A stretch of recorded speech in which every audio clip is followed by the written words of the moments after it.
नमस्कार दोस्तों, आज हम कंटिन्यू करेंगे। हमारे पास में क्लास 10th का चैप्टर नंबर 2 पॉलिनोमियल हम आज स्टार्ट करने जा रहे हैं।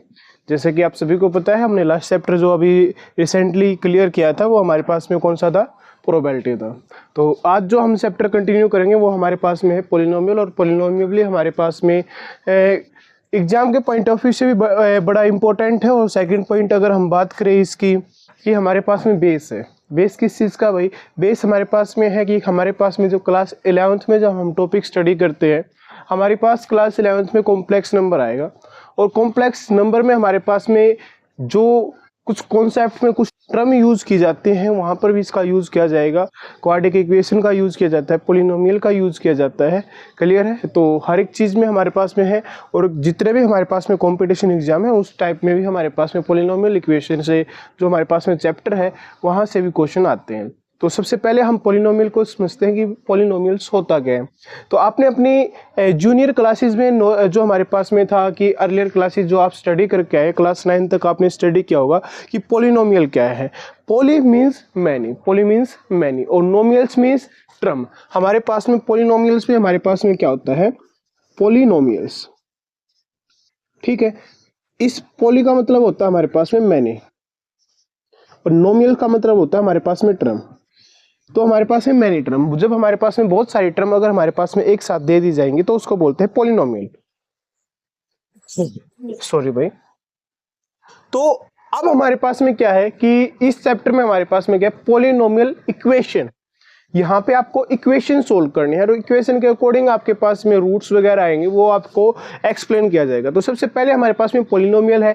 पॉलिनोमियल अपनी अर्लियर क्लासेस में स्टडी किया, तो हमारे पास में हम जब स्टडी करते थे कि हमारे पास में मोनोमियल है। मोनोमियल का मतलब क्या होता है हमारे पास में? मोनोमियल यानी कि हमारे पास में पॉलिनोमियल था, यानी कि हमारे पास में मैनी टर्म अगर हमारे पास में दे रखी है। अगर हमारे पास में सिंगल एक टर्म दे रखी है, लाइक दैट कि हमारे पास में दे रखा है ax या 2x दे दिया, हमारे पास में 4x दे दिया, या हमारे पास में दे दिया 3x स्क्वायर, बट हमारे पास में टर्म क्या है? टर्म तो सिर्फ 1 है। तो ये इसका मतलब क्या था कि ये मोनोमियल है। क्या है ये?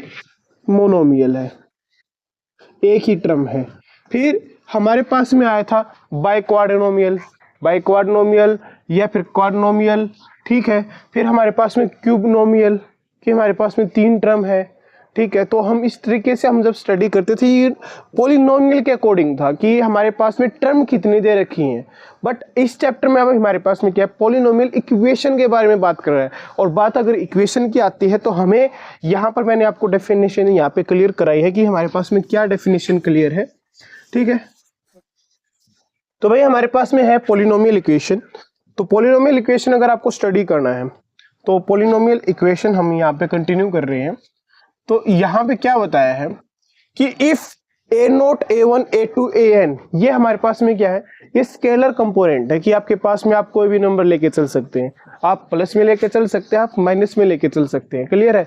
तो आपके पास कोई भी अगर आपने नंबर लिया और पॉजिटिव है नेगेटिव है doesn't matter, are real number का अगर आप लेके चलते हैं, रियल नंबर में हमारे पास में पॉइंट वाली वैल्यू भी लेके चल सकते हैं, आप फ्रैक्शन में भी वैल्यू लेके चल सकते हैं। क्लियर है? तो रियल नंबर में हमारे पास में सारे के सारे कॉन्सेप्ट आते हैं। तो कोई भी अगर आप न्यूमेरिकल वैल्यू, आप फिक्स वैल्यू आप लेके चलेंगे, कोई भी आपने लिया कि आपने भी लिया 4 लिया, 7 लिया, -7 लिया, -30 लिया, -100 लिया, -infinity तक कोई भी पॉइंट अगर आपने सोचा, आप कोई भी वैल्यू लेंगे, and x is a real variable. x क्या है? x की वैल्यू चेंज हो सकती है, क्योंकि आपने दो चीज यूज की है। यहां पर जो आपने वैल्यू ली वो फिक्स है, उसमें चेंजमेंट नहीं आएगा। लेकिन x क्या है? रियल वेरिएबल है, उसकी वैल्यू चेंज हो सकती है। वो कुछ भी आ सकते हैं, वो पॉइंट में भी आ सकती है, वो हमारे पास में पॉजिटिव में आ सकते हैं, नेगेटिव में आ सकती है। और आप सभी को पता है कि natural number, integer, whole number, even number, odd number, rational number, irrational number, सारे के सारे नंबर किसके अंदर इंक्लूड किए जाते हैं? रियल नंबर के साथ में इंक्लूड किया जाता है। इसके बाद में नेक्स्ट क्लास में जब हम स्टार्ट करेंगे, उससे पहले आपको रियल नंबर के अंदर ये सारे के सारे पॉइंट आपको अच्छे से एक्सप्लेन करके फिर टॉपिक को आगे बढ़ाते हैं। तो हमारे पास में अभी क्या है कि x हमारे पास में कोई भी रियल वेरिएबल है तो हमने एक्सप्रेशन को डिफाइन किया। वो एक्सप्रेशन हमारे पास में क्या आता है? एक्सप्रेशन हमारे पास में आता है f of x is equal to a naught x raise the power n plus में a1 x raise the power n minus 1 plus में अप टू हमारे पास में कहाँ तक जाता है? a raise the power n minus में 1। क्लियर है? या ए एन हमारे पास में सबसे लास्ट टर्म हमारे पास में गई और यहाँ पर x की वैल्यू 0 हो गई। तो ये अगर हम टर्म लेके चलेंगे, ठीक है, तो ये हमारे पास में क्या, it's called a polynomial in x। ये हमारे पास में जो इक्वेशन बनी, जो fx हमारे पास में है वो क्या है? पॉलिनोमियल है। किस में है? x में है।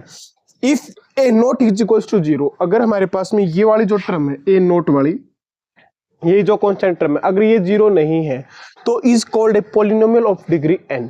तो अब हमने ये तो समझ लिया कि हमारे पास में किस टाइप से, कुछ एग्जांपल्स के फॉर्म में लेके चलेंगे, आपको क्लियर होगा कि किस टाइप से आप लेके चल सकते हैं। लाइक दैट कि मैंने सबसे पहले हमारे पास में इस चैप्टर में मेनली आपके पास में क्वाड्रेटिक इक्वेशन आप सोल्व करेंगे, इक्वेशन की फॉर्मेशन भी आप करेंगे। क्लियर है? तो मैंने एक एग्जाम्पल लिया, मैंने लिखा है यहाँ पे एक्स स्क्वायर प्लस में 2x प्लस में 3। तो सबसे पहले यहाँ पे देखो, यहाँ पे आपके पास में क्या मेंशन किया है? मेंशन क्या किया है? इसका कोफिशिएंट क्या है हमारे पास में? इसका कोफिशिएंट है 1, जिसके साथ में आपको कुछ भी नहीं दिखाई दे रहा, यानी कि उसके साथ में क्या है? उसके साथ में 1 है। क्लियर? अब बात करें यहाँ पे x का कोफिशिएंट क्या है? x का कोफिशिएंट सर 2 है। और बात करें हमारे पास में कांस्टेंट टर्म, तो कांस्टेंट टर्म हमारे पास में क्या है? 3 टर्म दे रखी है। तो अब हमारे पास में जैसे कि x की पावर n, हाईएस्ट पावर क्या है? 2 है। उससे फिर एक पावर कम मिलेगी, उससे भी एक पावर कम, 1 से 0, यानी कि x की पावर 0 तो होती है, और x की पावर 0 का मतलब हमारे पास में 1 होगा। तो इसलिए हम x की पावर 0 को नहीं लिखते और हमारे पास में इस टाइप से हमने इक्वेशन को लिखा। ये हमारे पास में क्या है? ये हमारे पास में एक पॉलिनोमियल इक्वेशन है ऑफ डिग्री 2। इसकी हाईएस्ट डिग्री यहाँ पे क्या डिफाइन कर रखी है? इसकी हाईएस्ट डिग्री इसकी क्या है? 2 है। अगर हाईएस्ट डिग्री 2 है तो हम इसको क्या बोलेंगे? Quadratic equation. क्या बोलेंगे? क्वाड्रेटिक इक्वेशन बोलेंगे। अगर हमारे पास में मैं लिखता कि यहाँ पे मैंने इक्वेशन लिखी है, यहाँ पे x की क्यूब 2x की क्यूब प्लस में 4x स्क्वायर माइनस में 6 ऑफ x माइनस के 15 इक्वेट टू 0। ये हमारे पास में क्या है? तो हमने देखा कि इसकी हाईएस्ट डिग्री क्या है? हाईएस्ट डिग्री तो 3 है। हाईएस्ट डिग्री 3 हमारे पास में है, तो क्या हो जाएगा? ये हमारे पास में एक क्यूबिक इक्वेशन बन जाएगी। क्या बन जाएगी? क्यूबिक इक्वेशन बन जाएगी। और अगर मैंने यहाँ पे लिखा, मैंने लिखा 2x माइनस के 4 इक्वेट टू 0, और यहाँ से हमारे पास में x से एक लेसन वैल्यू हमारे पास में हम लेके चल रहे हैं। हाईएस्ट डिग्री क्या है? हाईएस्ट डिग्री इसकी 1 है, तो इसको हम क्या बोलेंगे? Linear equation. क्या बोलेंगे? Linear equation. तो ये हमारे पास में था कि इस टाइप से हमारे पास में एक इक्वेशन गिवन मिलेगी, और इक्वेशन से आप फाइंड आउट कर सकते हैं कि हमारे पास में ये जो इक्वेशन है ये पॉलिनोमियल में कौन सी डिग्री की इक्वेशन है। वो अगर हमारे पास में एक उसके सिंगल 1 पावर दे रखी है, यानी कि पावर आपको मेंशन नहीं कर रखी, जिसकी पावर मेंशन नहीं है, इस मीन्स हमारे पास में उसकी पावर 1 है। पावर अगर मेंशन होगी, अगर 0 भी पावर है ना, तो 0 मेंशन है, तो इसका मतलब हमारे पास में मेंशन उसका क्या है? 1 है। x raise to power 0, it's means हमारे पास में वैल्यू क्या होती है? 1 होती है। तो अब हमारे पास में क्या आया कि 1 पावर उसको बोलते हैं लीनियर इक्वेशन, 2 पावर उसको बोलते हैं, 2 पावर को क्या बोलते हैं? क्वाड्रिक इक्वेशन, 3 पावर को क्या बोलते हैं? क्यूबिक इक्वेशन, 4 पावर को क्या बोलेंगे? बाइक्वाड्रिक इक्वेशन। ठीक है? और इससे अगर हमारे पास में क्या है कि 2 से ज्यादा पावर वाले को, 2 से ज्यादा है तो हम उसको क्या किस में इंक्लूड कर देते हैं? पॉलिनोमियल इक्वेशन में। क्लियर है? सभी को क्लियर है यहाँ पे? ओके। तो ये था हमारे पास में पॉलिनोमियल इक्वेशन का। अब हमारे पास में एक पॉलिनोमियल इक्वेशन आ गई है। क्लियर है? तो अगर हमारे पास में ये a0 a1 a2 up to a of n, ये जितने भी आप नंबर लेके चल रहे हैं, क्लियर है, ये कॉम्प्लेक्स नंबर हो और x भी एक कॉम्प्लेक्स वेरिएबल दे रखा हो, ठीक है, ये सारे के सारे क्या हो? रियल की जगह पे कॉम्प्लेक्स नंबर हो। कॉम्प्लेक्स नंबर क्लास 11th का कॉन्सेप्ट है, और उसमें क्या आता है कि एक हमारे पास में एक नंबर आता है आयोटा की फॉर्म में। आयोटा की फॉर्म में हमारे पास में अगर नंबर दे रखे हो, ये भी आयोटा फॉर्म में दे रखे हो, x भी क्या हो? कॉम्प्लेक्स वेरिएबल हो। क्या ना होना चाहिए, रियल वेरिएबल नहीं है, कॉम्प्लेक्स वेरिएबल है। तो हमारे पास में कॉम्प्लेक्स इक्वेशन आ जाएगी, तो हम इसको क्या बोलेंगे, it is a called a complex polynomial equation. क्या बोलेंगे, complex polynomial equation of degree n, क्योंकि डिग्री n के अकॉर्डिंग हम लेके चल रहे हैं। क्लियर है। तो अब हम बात करते हैं पॉलिनोमियल इक्वेशन की। पॉलिनोमियल इक्वेशन अगर हम जनरल इक्वेशन की बात करें, जनरल इक्वेशन किसके इक्वल होती है, fx is equal to ax square plus bx plus में c इक्वल टू 0। ये हमारे पास में एक क्या है, ये एक पॉलिनोमियल इक्वेशन है ऑफ डिग्री 2 डिग्री के हम लेके चल रहे हैं। क्लियर है। तो इसके अकॉर्डिंग हमने क्या करना होता है, यहां से फाइंड आउट करने पड़ते हैं हमारे को रूट्स फाइंड आउट करने पड़ते हैं कि हमारे पास में इसके कितने रूट्स हैं। तो पहली बात तो आपके पास में ये है कि जितनी आपकी डिग्री उतने हमारे पास में क्या होते हैं, रूट्स होते हैं। ठीक है। बट रूट्स पॉजिटिव भी हो सकते हैं, नेगेटिव भी हो सकते हैं, हमारे पास में अलग अलग रूट्स हो सकते हैं। क्लियर है। तो हम वे रूट्स स्टडी करेंगे कि हमको रूट्स कैसे फाइंड आउट करते हैं। ठीक है। अब हमारे पास में एक छोटा सा कॉन्सेप्ट है कि आप रूट्स कैसे फाइंड आउट करोगे। तो आई होप कि आपने यहां तक बिल्कुल अच्छे से क्लियर किया होगा। तो हमारे पास में मैथ में एक कॉन्सेप्ट है, हमारे ही इंडियन एक मैथमेटिशियन रहे हैं जिसका नाम था श्रीधराचार्य। ठीक है। तो हमारे पास में श्रीधराचार्य, हमारे पास में एक कॉन्सेप्ट है जिसका हम यूज करते हैं, किसके लिए यूज करते हैं भाई, रूट्स फाइंड आउट करने के लिए। किसके लिए यूज करते हैं, रूट्स फाइंड आउट करने के लिए। क्लियर है। तो अगर हमारे पास में एक इक्वेशन अगर आपको दे रखी है, इक्वेशन क्या है, fx आपके पास में गिवन है, fx है ax square plus bx plus में c इक्वल टू 0। तो इस टाइप के अगर आपके पास में इक्वेशन है, ठीक है, तो आप क्या करते हैं, आप रूट्स फाइंड आउट करते हैं। दो तरीके से हम रूट्स फाइंड आउट करते हैं। एक हमारे पास में कॉन्सेप्ट होता है श्रीधराचार्य से अगर आप रूट्स फाइंड आउट करोगे तो इसका मतलब क्या है, आपको यहां से आप d निकालते हैं। d हमारे पास में क्या है, श्रीधराचार्य है, d मतलब धराचार्य। ठीक है। और बहुत ही सम्मानित पर्सन है, तो हम श्रीधराचार्य के नाम से इसको जानते हैं। क्लियर है। तो अभी हम कॉन्सेप्ट में क्या करते हैं कि d की वैल्यू हम कैसे फाइंड आउट करते हैं। d की वैल्यू होती है b स्क्वायर माइनस में 4ac, जो under root of b square minus में 4ac की फॉर्म में हमारे पास में इसकी वैल्यू फाइंड आउट लेके चलते हैं। तो अब हमारे पास में ये जो d है, d के अकॉर्डिंग हमारे पास में रूट्स हम फाइंड आउट करके चलेंगे। क्लियर है। तो इसके अकॉर्डिंग हमारे पास में दो रूट्स अगर हम लेके चलते हैं, क्योंकि हमारे पास में हाईएस्ट डिग्री क्या है, 2 है, तो इसके मेरे पास में दो रूट्स आएंगे। दो रूट्स मेरे पास में हम अल्फा और बीटा अगर हम लेके चले, अल्फा बीटा किसके इक्वल होगा, तो इसके इक्वल होगा minus B plus minus under root D divide by में 2a, same as it is minus B. यहाँ पर आपने क्या किया, एक बार आपने प्लस का लिया, तो नेक्स्ट टाइम आप क्या करेंगे, माइनस का आप लेके चलेंगे, डिवाइड बाय में ट्वाइस ऑफ a। ये है अल्फा एंड बीटा, ये दो इस इक्वेशन के रूट्स है। अल्फा बीटा इस इक्वेशन को सेटिस्फाई करेंगे। क्लियर है। तो ये हमारे पास में श्रीधराचार्य फॉर्मूले से आप इसके रूट्स फाइंड आउट कर सकते हैं। लाइक दैट कि मैंने एक इक्वेशन ली और मेरे पास में इक्वेशन क्या है, x square minus 3x minus में एक्स स्क्वायर माइनस में 3x, आप यहाँ पे लेके चल सकते हैं +2। ठीक है।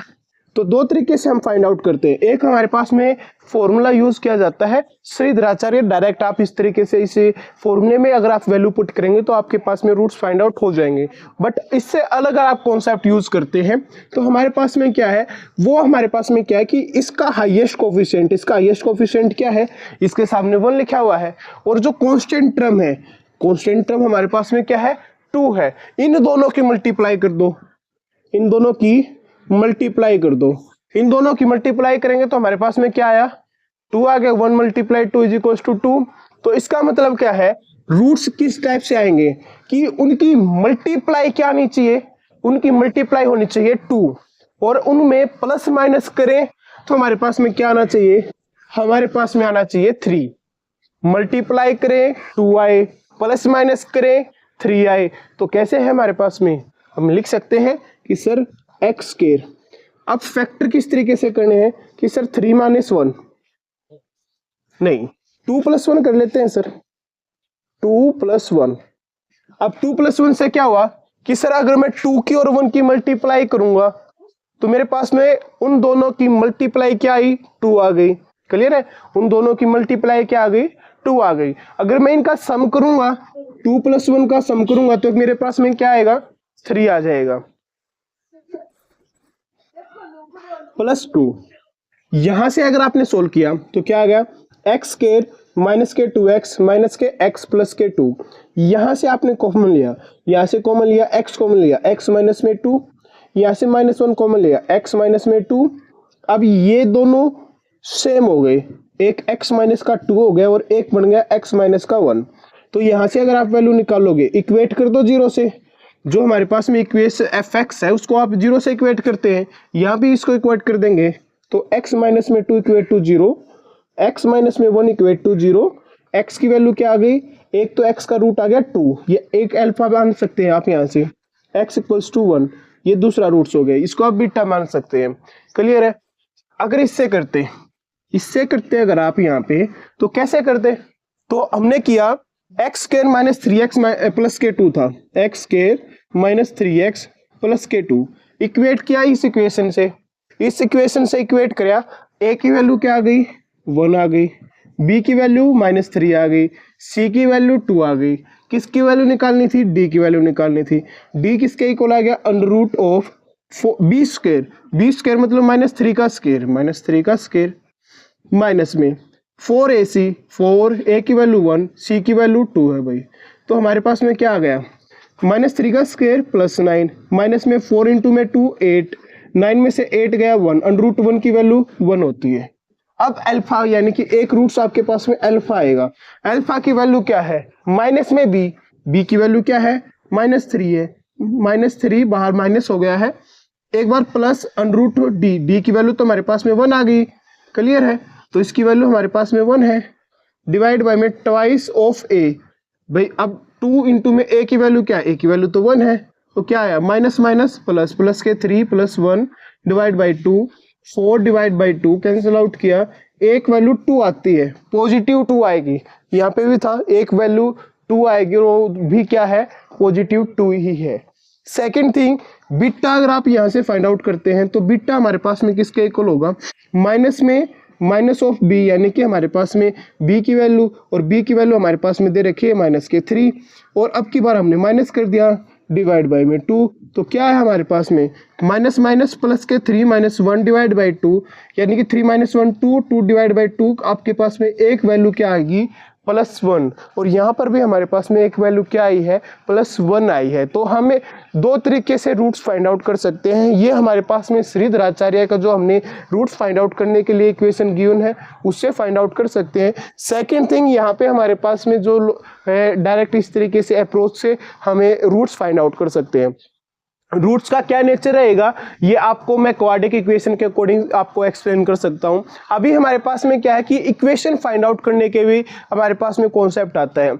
आपकी जो एक्सरसाइज है उसमें क्वेश्चन बनेगा कि find the equation, form the equation, आपको इक्वेशन फॉर्म करनी पड़ेगी। इक्वेशन कैसे फॉर्म करनी है, तो हमने अभी अभी यहाँ पर जो कॉन्सेप्ट यूज किया था, हमने क्या किया था, सम ऑफ रूट्स किया था कि और एक यूज किया था मल्टीप्लाई, यानी कि उनकी मल्टीप्लीकेशन की, मल्टीप्लाई करें तो 2 आए और एडिशन करें तो 3 आए। तो सेम कॉन्सेप्ट है, बिल्कुल सेम कॉन्सेप्ट है, उसी के बेस पे हम निकाल देंगे।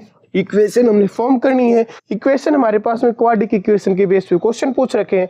तो इसका मतलब क्या है, एक्स स्क्वायर माइनस में आपके पास में इक्वेशन क्या मिलेगी, आपके पास में यहां पर आपको करना पड़ेगा sum of roots, sum of roots into में एक्स प्लस यहां पे आपको लिखना पड़ेगा प्रोडक्ट ऑफ रूट्स। क्या लिखोगे, प्रोडक्ट ऑफ रूट्स। तो आपके पास में इक्वेशन सोल्व हो जाएगी। जैसे मैंने किया अभी रिसेंटली एक क्वेश्चन किया था, उसमें हमारे पास में 2 रूट्स आए थे, एक अल्फा की वैल्यू 1 आई थी और बीटा की वैल्यू आपके पास में 2 आई थी। 2 रूट्स लेके चले थे, अल्फा 1 बीटा 2। इक्वेशन फॉर्म करो कि इक्वेशन क्या थी हमारे पास में, रूट्स हमें पता है, इक्वेशन फॉर्म करनी है तो कर देंगे सर, क्या प्रॉब्लम है। 2 रूट्स हैं, उन दोनों रूटों का सम कर दो। दोनों रूट्स थे 1 और 2, तो हमारे पास में क्या हो गया 3 आ गया, इनटू में x plus product of root, दोनों रूट की मल्टीप्लाई कर दो। मल्टीप्लाई करेंगे तो 1 × 2 इक्वेट टू 0। तो अब थोड़ा सा आप वीडियो को पीछे लेके जाए, इक्वेशन देख लेना, यही इक्वेशन थी x² - 3x + 2। इसकी हमने क्या किया, पहले हमने क्या किया, इक्वेशन गिवन थी, रूट्स फाइंड आउट किए। अब क्या किया, हमारे पास में रूट्स गिवन है, हमने क्या किया, इक्वेशन फॉर्म कर दी। इक्वेशन कैसे बनानी वो हमने फॉर्म कर दी। दो चीज है इसमें, एक क्या है, sum of roots. Sum of roots, अगर इस टाइप की हमारे पास में इक्वेशन दे रखी है, सम ऑफ रूट्स अगर आपको फाइंड आउट करनी है, सम ऑफ रूट्स अगर आपको फाइंड आउट करना है, सम ऑफ रूट्स किसके इक्वल होंगे, सम ऑफ रूट्स इक्वल होते हैं माइनस बी ओवर में ए। और इसको आप दो रूट्स आप लेके चले, जैसे कि मैंने अल्फा और बीटा लिया था, अल्फा बीटा किसके इक्वल हो गया, यहाँ पे आप मेंशन कर सकते हैं अल्फा प्लस बीटा किसके इक्वल है, -b ओवर ए के। किसके इक्वल है, -b ओवर ए के।